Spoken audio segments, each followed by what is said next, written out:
year was 1885. This is the story of Clara Milbourne, a woman who arrived in London on a wet December evening, alone, unhurried, silent. The gas lamps outside the Imperial Hotel burned low, their light blurred by rain. A black cab pulled to the curb. She stepped out with a trunk in one hand and a closed parasol in the other. Her boots made no sound on the stone. Her dress was dark plum. Her gloves were pale. She never looked up. She already knew where she was going. At the desk, she gave her name, Clara Milbourne. No reservation, no other bags. She paid 3 nights in advance with coins that looked slightly wrong. The clerk hesitated, not because they were fake, because they felt aged. She was given room 871, top floor, north wing, overlooking the courtyard where sound never carried. She declined assistance, refused tea. No fire lit, no supper sent, just the key. She signed the guest book in perfect cursive. The ink bled only on her line. She climbed the stairs alone. The room was still, neat, clean. She lit one candle, sat near the mirror. She unpacked nothing. She opened no curtain. The maid entered the next morning. The bed had not been slept in. The candle still burned. The fireplace was cold. On the second night, a guest passed her in the corridor. Clara stood at the end, facing the window, unmoving. The guest kept walking. Later said it felt like stepping through someone else's memory. On the third morning, the maid knocked. No answer. She returned later, still no sound. At noon, the porter unlocked the door. Nothing inside was broken. The trunk was half packed. Her gloves folded beside the mirror. A single dress laid across the bed. The candle had burned down. The fireplace was warm, but Clara Milbourne was gone. No one saw her leave. No one heard a door. Her key was still inside. They searched the hotel, checked guest records, contacted the police, but no Clara Milbourne appeared in any registry. No address, no birth, no trace. Her belongings were labeled and stored in the hotel cellar. The room was cleaned, her name crossed out. But those who worked the upper floors remembered, not because of what they found, but because of what they didn't. Because even after she vanished, the room still felt occupied. The year was 1886. Clara Milbourne had not returned, but something of her remained. Room 871 stood quiet, unrented, unspoken for. Guests were told it was under repair. The truth was simpler. No one wanted to sleep there. The maids refused to clean it. They said the air was wrong. Too still, too sharp, as if the room held its breath. The fireplace gathered no dust. The mirror stayed clean, cold to the touch. A candle wick long dead refused to burn. One maid claimed she heard the trunk shift by itself. Another would not walk past the door. Said it watched her, not threatened, just noticed. The door was locked. The key placed on an unmarked nail in the cellar. Clara's name faded from voices, but not from the hotel. In 1894, a new owner took over the Imperial, Alton Merrow. He wanted every locked room open. Every guest registered. Room 871 was forced open. The key was missing. Inside, nothing had changed. The bed was made. The gloves still folded. The trunk still half-packed. The mirror was cracked. A thin line ran down the center, as if something inside had leaned too far forward. The room was redecorated, repainted, reopened. A widow from Sussex stayed one night. In the morning, she checked out without a word. Her hands trembled. She left her bag, never claimed it. A preacher arrived next. 2 nights. He left a sealed letter with the porter. The envelope felt cold. The porter burned it in the alley. He would not speak of what the man said. A young couple came next. They left before dawn, silent, no refund, no complaint. The room was locked again. No announcement, no reason. But the name began to return. Clara Milbourne, the girl who vanished, the girl who may not have been real. Her story moved through the staff like fog. One maid said she dreamed of Clara brushing her hair. Always the same dream. In the morning, she found long, dark strands on the pillow. The room was sealed again, but never empty. Some rooms do not forget. Some names never leave. The year was 1901. 16 years had passed since Clara Milbourne stepped into the Imperial Hotel and vanished. Room 871 remained closed. Guests still asked about it. They noticed the gap in the floor plan, the long hallway with one locked door. Housekeepers were told to say nothing, but they whispered anyway. Clara's name had become more than a story. It was a warning. The night staff knew the signs. flickering lights with no reason. Keys clinking on their own. A soft knock from behind the locked door, always soft, never urgent. A new maid stepped inside when the door was briefly left open. She didn't know the story. She said the air felt thin. She saw a figure in the mirror, a woman sitting by the hearth with her back to the glass. But when she turned around, the chair was empty. That night, the mirror cracked again, a soft curve like a quiet smile. They sealed the door with nails. But the story continued. In 1905, a traveling writer became obsessed with the tale. He interviewed the staff. He said it wasn't Clara who haunted the room. It was something that arrived with her, something that wore her name. He wrote a novel about her. It was never published. The next spring, he drowned in the Thames. No witnesses, no note. In 1910, a fire broke out in the Imperial. 3 floors were destroyed. But the fire stopped at room 871. The wood around the door scorched. Inside the room was untouched, cold and clean. That same year, a guest from Yorkshire requested 871 by name. She said Clara had called to her in a dream. She stayed one night. In the morning, she stood frozen in the center of the room, hands pressed to her chest, eyes wide open, alive, silent. She never spoke again. She died a year later. The room was sealed with chains. Still on certain nights, the mirror fogged from within. Even though no one entered, even though the key was gone, the staff no longer told stories. They just listened. And some listened too closely. It was no longer a haunting. It was a presence. Something old, quiet, patient, still waiting. And her name was still Clara. The year was 1923. The Imperial Hotel had grown, older but not quieter. Room 871 had not been opened in over a decade. Its chains were still in place. But something beneath those walls had shifted. A new generation of staff worked the floors. They didn't know Clara Milbourne by name, but they knew the door. They avoided it. They said the floorboards in front of it felt colder, that it made the corridor darker no matter the hour. One bellboy claimed he heard a lullaby coming from behind it, just once, just before sunrise. In 1925, the new owner attempted to renovate the wing. His team brought tools, crowbars, fresh paint. But when they reached 871, something went wrong. The foreman collapsed outside the room before the chains were cut. He said he felt his heart stop, just for a moment, as if it had listened for something, then started again. They left the room untouched. They moved on, and the key was once again forgotten. A few years later, a professor from Cambridge checked in. He requested the north wing. He asked about the locked room. He said he had read of Clara in an unpublished manuscript. The hotel refused his request. But that night, he walked the hallway alone. He left the next morning without his luggage. The maids found his notebook in the stairwell. It contained a single line: "She is still brushing her hair." In 1931, a boy went missing from a nearby room. He was 8 years old. His parents reported him missing at dawn. The police searched every floor, found him standing outside room E71, barefoot, silent. He would not speak until 2 days later. He said a lady told him not to go too far. She had a soft voice and glass for eyes. They moved away that week. The staff began calling the door the mirror room. Not aloud, just among themselves. That year, the hallway wallpaper peeled from the corners, no matter how often it was replaced. And each spring, a line of ants gathered outside the door, but never crossed it. They just waited, then scattered, as if dismissed. Some rooms are locked with more than keys. Some rooms carry something older than memory. And Clara had not left.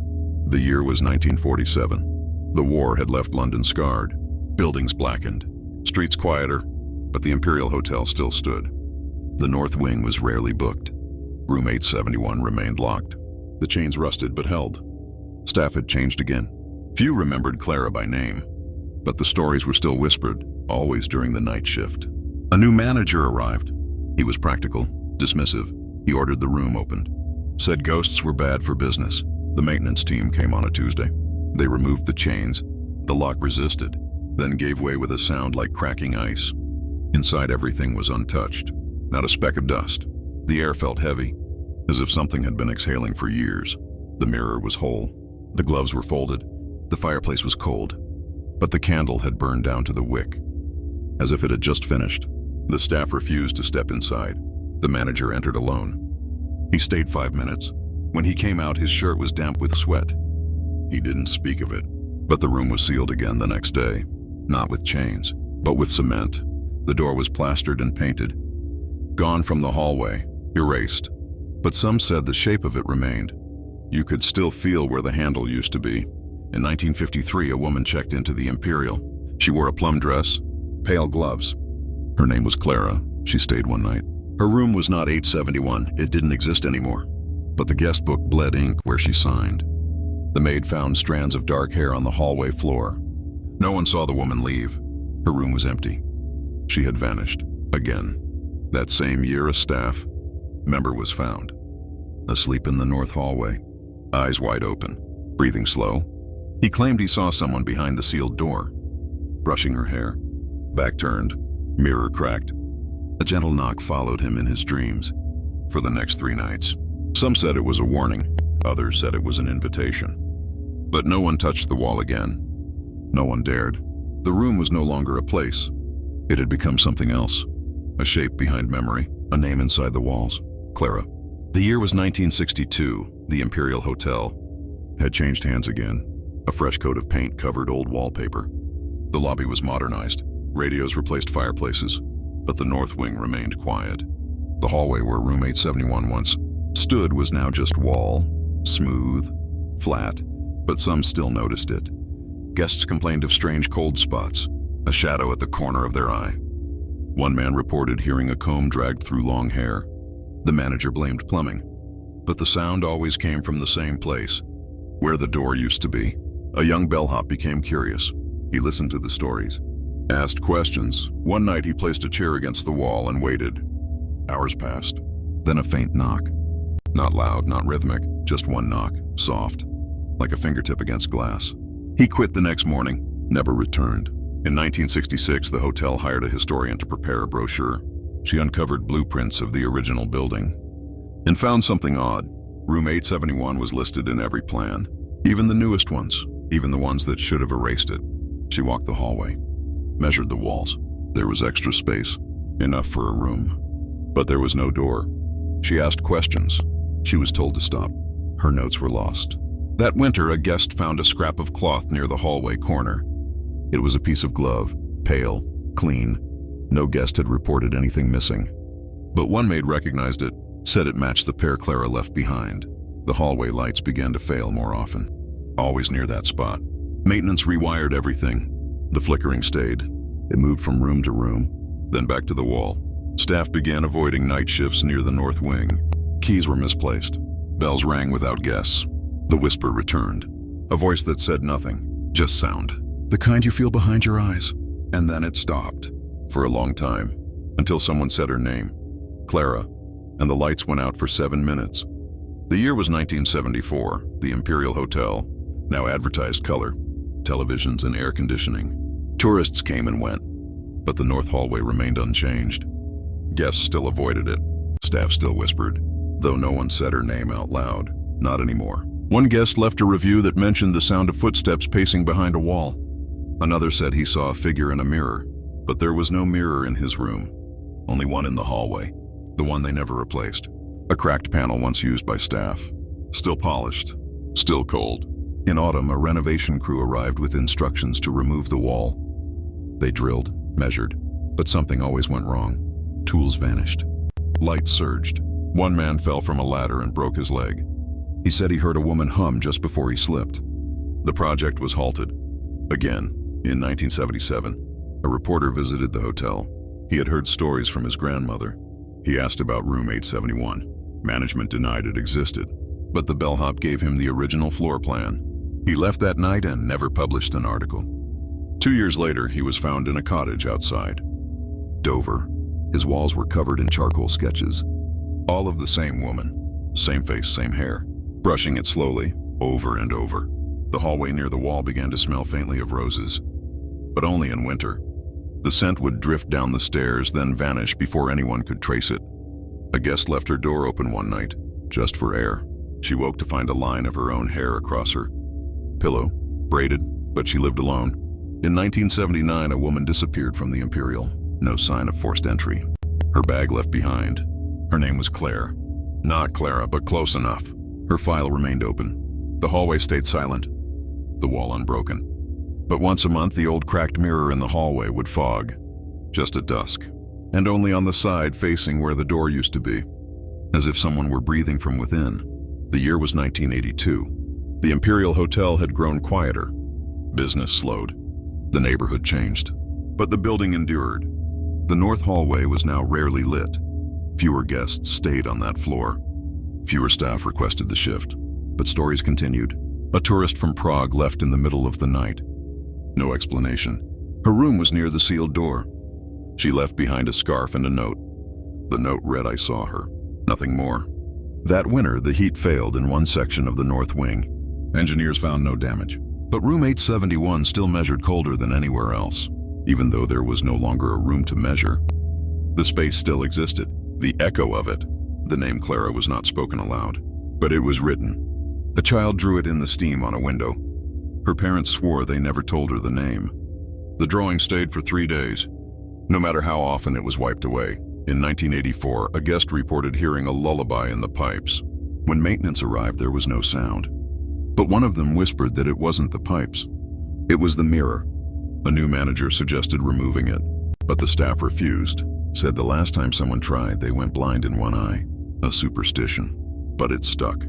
The mirror remained. Still cracked. Still cold. In 1986, a woman claimed to see her own reflection move before she did. She didn't check out. She simply vanished. Her belongings remained. Her purse was open. One glove draped across the vanity, pale, clean, familiar, no camera in the hallway. Caught her leaving. Her file was marked incomplete.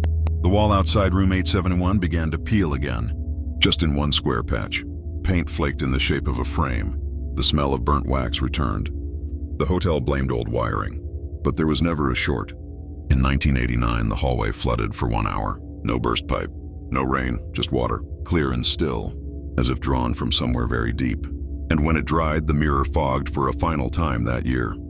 A single fingerprint left behind, too small to match any of the guests, and shaped like it had been pressed from the inside.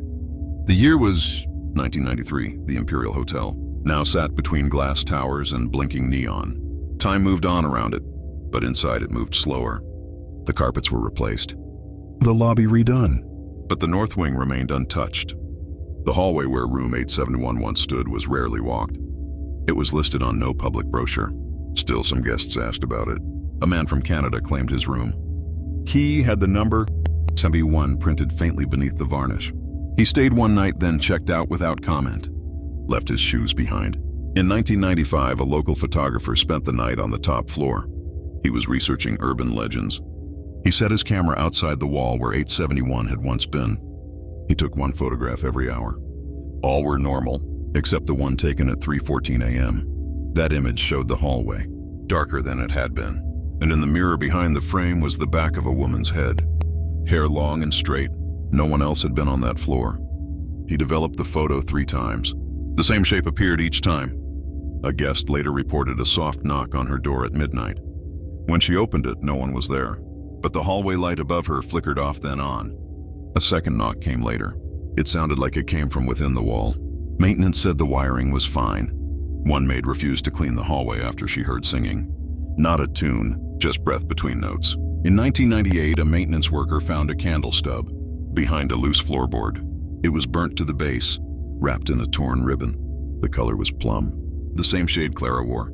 A cold draft blew through the hallway that night, though every window was sealed. The next morning, a pale handprint was found on the inside of the cracked mirror, higher than a person could naturally reach.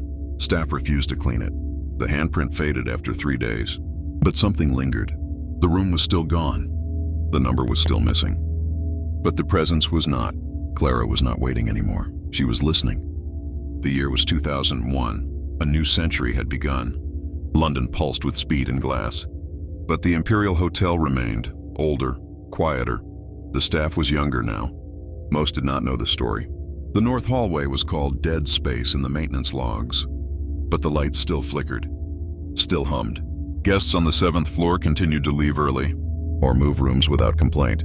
They would simply say it felt strange, or that they didn't like the way the mirrors looked at night. Room 871 had long vanished from records, but its shape was still there, measurable, traceable. On one forgotten night in late autumn, a child wandered up from the lobby. No one saw him climb the stairs. The cameras showed static. He was found sitting outside the sealed wall, speaking softly. When asked what he was doing, he said brushing her hair. She said she missed her mirror. The child had never been to the hotel before. His family left the next morning, never returned. In 2004, the Imperial was scheduled for renovation. Demolition crews arrived, but the work never began. One of the workers collapsed outside the north hallway. He said he heard breathing from the floor. Not voices, just breathing, like someone dreaming deeply beneath the wood. The crew refused to continue. That section of the hotel was quietly closed. It remained that way. In 2008, a guest arrived asking for room 871. A woman in a dark plum coat, pale gloves. No reservation. She smiled at the desk clerk, said her name was Clara, then turned and walked down the hallway alone. She was not found again, but the cracked mirror fogged once more. And inside it was her, sitting quietly, combing her hair. The candle still burned, the gloves still folded. The room was never built again. But some say it never left, that some rooms remain even when erased. That Clara Milbourne was never a guest, that she was the room itself, waiting to be remembered, waiting to be let back in. This has been another true haunting on Sanctified Secrets. Subscribe for more lost stories they never meant for you to find.